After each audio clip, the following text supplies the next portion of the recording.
The nightmare begins in the early 1960s. An unfinished occult ritual in the Spanish countryside causes 6 young children to vanish without trace. 40 years later, the Rua family relocates from America to Mark's homeland, moving into this brand new house outside Barcelona to be closer to his father, the respected physician Albert. But peace shatters instantly. Mark's Huntington's disease accelerates, triggering violent seizures and mental breakdowns. Endless power outages plunge the home into total darkness, fueling arguments between Regina, Mark, and Maria. Regina worries deeply about her father's decline while Maria stays in stubborn denial. Young Paul develops a crippling fear of the dark, insists invisible children share the house, and wakes covered in mysterious bruises. Regina glimpses ghostly apparitions of 6 kids silently watching her and repeatedly spots a strange older man, Villalobos, stalking the property from the road. While renovating the crawlspace under the stairs, Mark unearths an eerie antique photo of 3 women in sunglasses. As his condition spirals and he lashes out violently, Regina begins digging into the house's past with help from her new boyfriend Carlos, a charming swimming coach.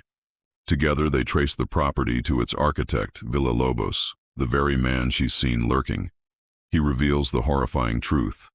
The house was deliberately designed for a satanic ritual demanding the sacrifice of 7 children, each killed by hands that love them, perfectly timed to a rare solar eclipse occurring only every 40 years, to rip open a portal straight to hell. The 1960s attempt failed because it lacked the 7th victim. Fearing Paul is next, Regina and Carlos rush to confront grandfather Albert, only to discover he is the cult's high priest. He confesses the full horror.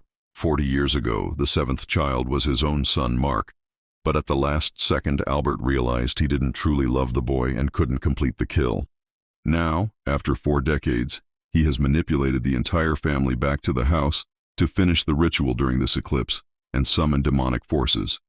Regina learns the target remains Mark, to be sacrificed by loving hands. When she collapses in genuine grief and love for her father, Albert sees his opportunity and releases her, knowing she will unwittingly perform the final act. Racing home as the eclipse blacks out the sky, Regina finds Mark in the throes of a seizure, choking on pills. Maria desperately tries a tracheotomy but freezes in terror. In panic, Regina steps in and cuts, but supernatural forces hide the pen tube, causing Mark to bleed out and die. Because Regina genuinely loved him, the ritual completes at last. The living darkness awakens.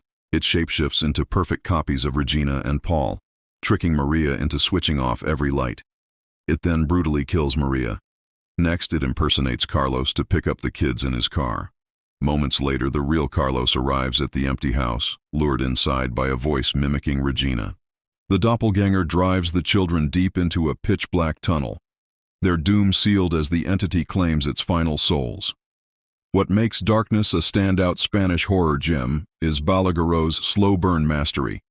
Tension built through flickering lights, creaking floors, and family fractures, rather than cheap gore.